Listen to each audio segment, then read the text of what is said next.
Ada suratnya, tapi sedang dihitung oleh tim. Enggak, memang ada aturan yang enggak. Ya suratnya. Tapi tentunya kan kemudian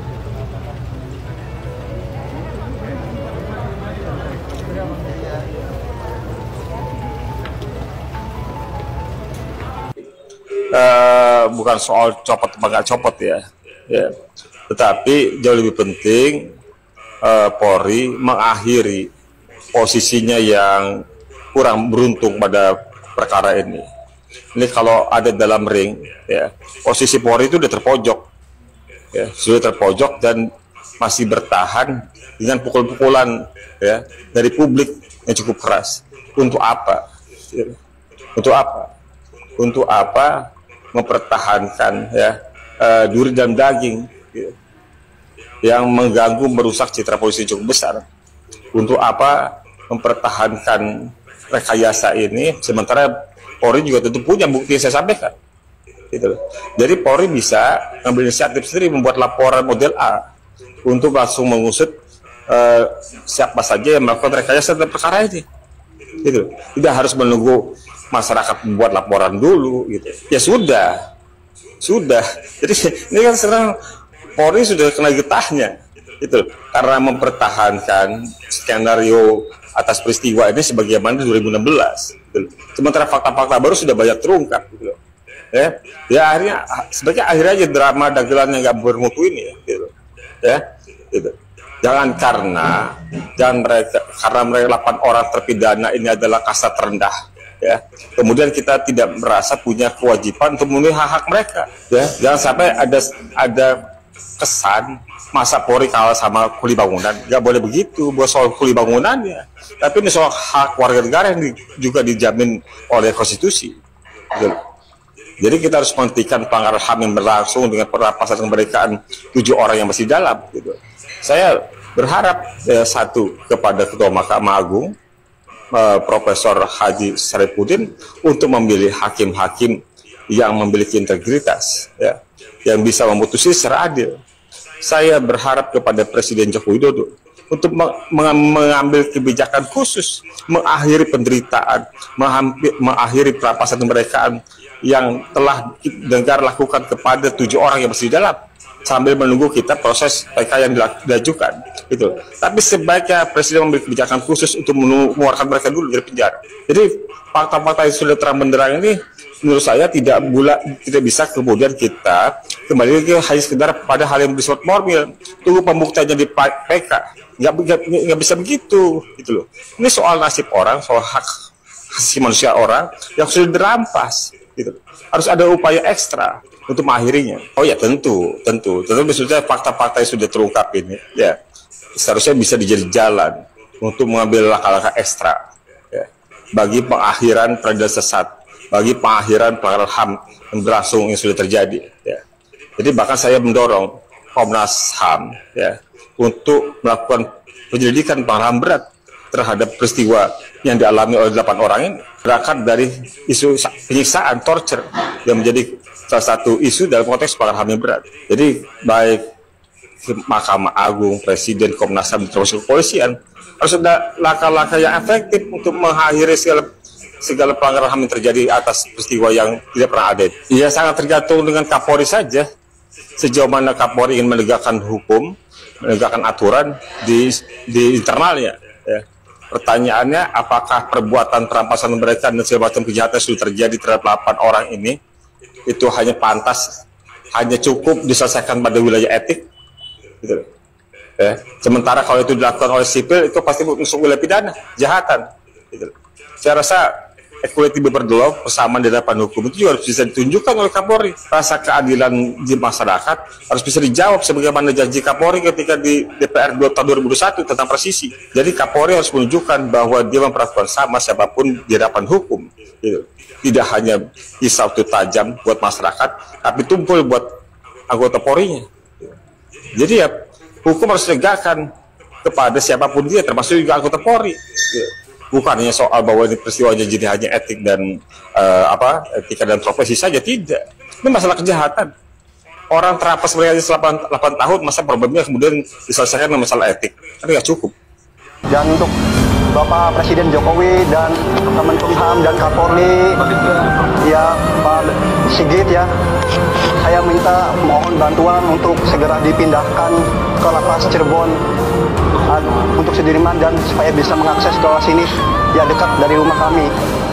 Saya mendapatkan informasi melalui pemberitaan bahwa Polda Jawa Barat sudah mengembalikan para terpidana atau narapidana kepada Kakanwil Kemenkumham Jawa Barat untuk dikembalikan ke lapas. Namun yang dikembalikan itu hanya 6. Sementara Sudirman belum dikembalikan.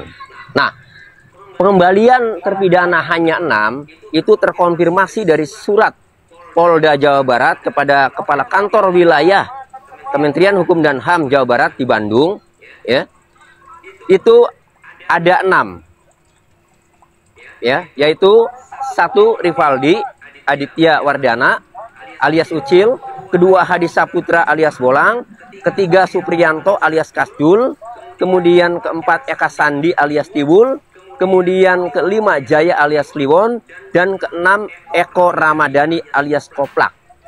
Sementara Sudirman belum dikembalikan. Nah, dalam surat Polda Jawa Barat ke Kanwil Kemenkumham Jawa Barat itu, alasan pengembalian karena penyidikan atas laporan Rudiana pada tanggal 31 Agustus 2016 telah dihentikan. Oleh karenanya para terpidana itu dikembalikan kepada Kakanwil Kemenkumham Jawa Barat. Nah, seharusnya kalau penyidikan telah dihentikan, berarti Sudirman juga harus dikembalikan. Ini kenapa tidak? Itu loh. Nah, Sudirman ini bukan tahanan penyidik Polda Jawa Barat, sehingga penyidik Polda Jawa Barat tidak mempunyai hak dan tidak mempunyai wewenang untuk menahan atau menguasai Sudirman berada di tahanan Polda Jawa Barat. Nah, kalau masih tetap ini dilakukan, ya saya minta kepada Bapak Kapolri tindak itu oknum penyidik di Polda Jawa Barat. Kenapa? Karena penyidik Polda Jawa Barat yang menahan, yang masih menguasai Sudirman, ini tidak punya hak dan tidak punya wewenang, tidak punya dasar hukum. Karena Sudirman bukan tahanan penyidik Polda Jawa Barat. Apalagi dalam keterangan surat pengembalian Polda Jawa Barat ke Kakanwil Kemenkumham Jawa Barat, jelas penyidikan laporan polisi atas nama Rudiana pada tanggal 31 Agustus 2016 itu sudah dihentikan. Berarti tidak ada lagi pemeriksaan untuk kepentingan perkara. Lalu Sudirman masih ada di Polda terus, itu untuk kepentingan apa? Malah saya mendapatkan informasi bahwa katanya kalau Sudirman dikembalikan ke lapas, nanti akan dianiaya atau dipukuli atau dikeroyok oleh terpidana lain. Karena Sudirman lah yang hanya mengakui atau menyebut mereka. Bukan, justru sebaliknya. Sudirman ini dibutuhkan oleh keluarga dan pengacara para terpidana yang sudah dikembalikan itu untuk melakukan upaya PK. Justru saya melihat sebaliknya, ya, Sudirman tidak dikembalikan ke lapas.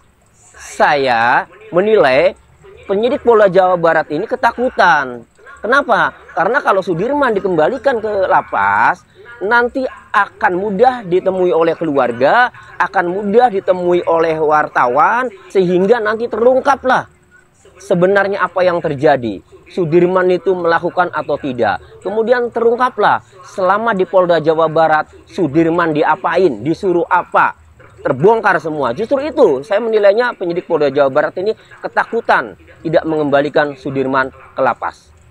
Oleh karenanya saya minta kepada Bapak Kapolri, ya, segera tindak oknum penyidik Polda Jawa Barat yang masih menguasai atau menahan Sudirman di Polda Jawa Barat.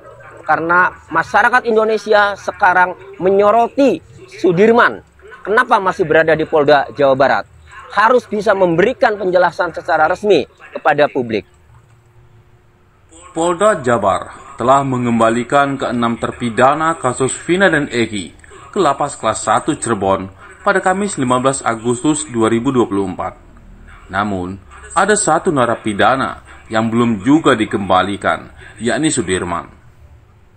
Kekecewaan terpancar dari keluarga Sudirman yang ikut menunggu kedatangan 6 terpidana di lapas kelas 1 Cirebon. Orang tua Sudirman dan kakaknya berharap Sudirman ikut dalam rombongan tersebut. Namun keluarga mendapatkan informasi Sudirman tidak dikembalikan ke lapas. Kakak Sudirman yakni Beni Indrayana berharap agar Polda Jabar segera mengembalikan adiknya supaya keluarga bisa mudah menjenguk dan berkomunikasi. Sementara itu, keluarga ke-6 terpidana yang sudah dipulangkan ke lapas Cirebon bersyukur dan mengucapkan terima kasih kepada Polda Jabar yang telah mengabulkan permintaan mereka. Ke-6 terpidana yang tiba di Cirebon ini yakni Rivaldi, Aditya Wardana, Hadi Saputra, Supriyanto, Eka Sandi, Jaya, dan Eko Ramadhani.